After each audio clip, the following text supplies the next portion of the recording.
प्रिय विद्यार्थियों, सतत विकास के अंतर्गत हम तीन बातों पर मुख्यतः ध्यान देते हैं। पहला है सामाजिक, दूसरा आर्थिक और तीसरा पर्यावरण। सामाजिक पक्ष है, इसके अंतर्गत पर्यावरण का संरक्षण, स्वच्छ पेयजल की उपलब्धता, जैव विविधता व संरक्षण, प्रदूषण की रोकथाम आदि बातें निहित हैं।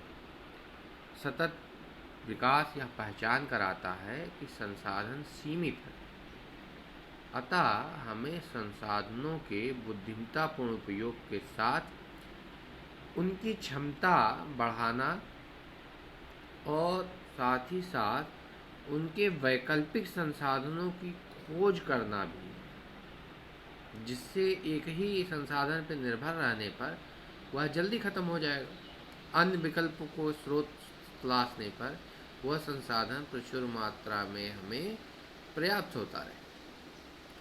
साथ ही साथ अपशिष्ट पदार्थों को फेंकने के बजाय उनके पुनरुपयोग एवं पुनर्चक्रण, जो कुछ ऐसे वेस्ट मटेरियल होते हैं जिनको हम कचरे के रूप में डालने की जगह पे उनको रिसाइकिल कर सकते हैं, पुनः उनसे उसी चीज़ों को बनाया जा सकता है, या उनसे कोई और दूसरी लाभदायक वस्तु तैयार की जा सकती है।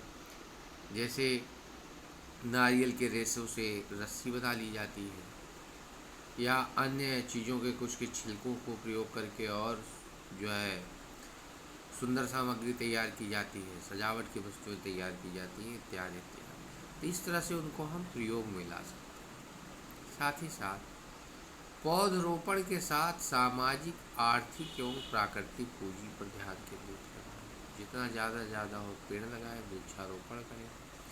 इससे हमें ईंधन के लिए लकड़ियाँ भी प्राप्त होंगी और समय आने पर हमें राजस्व की भी प्राप्त होगी। इस प्रकार से पर्यावरण का संरक्षण और सतत विकास कैसे हो, ये सब जानने के लिए और पर्यावरण का जो भारतीय अर्थव्यवस्था उस पर क्या प्रभाव पड़ेगा, इसके लिए हम लोग आइए अब देखते हैं। वास्तव में पर्यावरण है क्या? पर्यावरण दो शब्दों से मिलकर बना है। परिधन, आवरण। पर्यावरण जो हमारे चारों तरफ का घेरा है वह हमारा पर्यावरण बनाता है, उसी को हम पर्यावरण कहते हैं। इस चारों ओर के घेरे में क्या क्या है? जैसे भूमि है, जल है, वायु है, पेड़ पौधे हैं और जानवर हैं। ये सारे हमारे अस्तित्व के आधार हैं, इन्हीं के ऊपर हम निर्भर हैं। ये हमारा पर्यावरण बनाता है। पर्यावरण कैसे कार्य करता है? पर्यावरण 4 कार्य करता है। जैसे पर्यावरण अर्थव्यवस्था को पुनरुत्पादित एवं गैर पुनरुत्पादित संसाधन प्रदान करता है। पर्यावरण कचरे को आत्मसात करता है। जो भी हम भेजते हैं, फेंकते हैं कचरा, उसका अपघटन, डिकम्पोजिशन करके उसको उसके अवयव में मिलाने का काम पर्यावरण करता है। यह आनुवांशिक एवं जैव विविधता प्रदान करके जीवन को धारण करता है। यह केवल तभी संभव है जब पर्यावरण को धारण करने की क्षमता बनी रहे। यह हमें जैव विविधता प्रदान करता है। जैव विविधता से तात्पर्य क्या है? पर्यावरण में विभिन्न जीव जंतुओं की असंख्य प्रजातियां पाई जाती हैं। सभी प्रजातियां जो हैं वो, उनका अपना अस्तित्व है, वो पर्यावरण के लिए महत्वपूर्ण है, क्योंकि एक चेन है जो सबको एक दूसरे से बांधे हुए। इस प्रकार से ये जो आनुवांशिक लक्षण है, जो जीनिक संरचना है, यह इसको धारण करने का काम पर्यावरण करता है।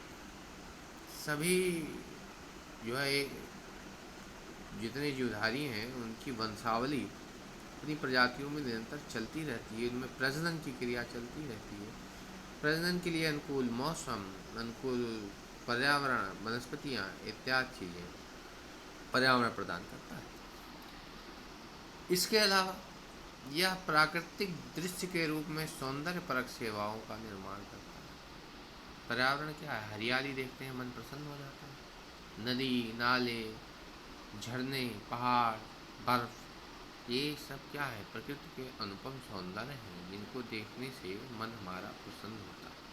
इस प्रकार से पर्यावरण हमें प्राकृतिक दृश्य देख करके हमारे मन को प्रफुल्लित करने का भी कार्य करता है। पर्यावरणीय आक्रमण पे आते हैं बात। पर्यावरणीय अवक्रमण जो सक्सेशन है, इन्वायरमेंटल सक्सेशन, इसको पादप अनुक्रमण भी कहते हैं, प्लांट सक्सेशन, से आशय उत्पादन और उपभोग के प्राकृतिक संसाधनों की मात्रा एवं गुणवत्ता में कमी से। इस प्रकार इसमें प्रदूषण और संसाधनों का अवक्रमण शामिल है। जो पर्यावरण अवक्रमण है, इन्वायरमेंटल डिग्रेडेशन, पर्यावरण में कमी, इसी प्रकार से क्षय, इनमें जो चीज़ें निहित हैं, जैसे पहला है वायु प्रदूषण, दूसरा है जल प्रदूषण, तीसरा है भूमि प्रदूषण, चौथा है जैव विविधता की हानि। इनके अलावा भी अन्य प्रदूषण जिनमें ध्वनि प्रदूषण, रेडियो एक्टिव प्रदूषण और एक नए प्रकार का प्रदूषण है जो है प्लास्टिक प्रदूषण। इस प्रकार से ये सारी चीज़ें मिल करके हमारे पर्यावरण को हानि पहुंचाती है। हम लोग अगली कक्षा में इस प्रदूषण के प्रकारों के विषय में अध्ययन करेंगे। धन्यवाद।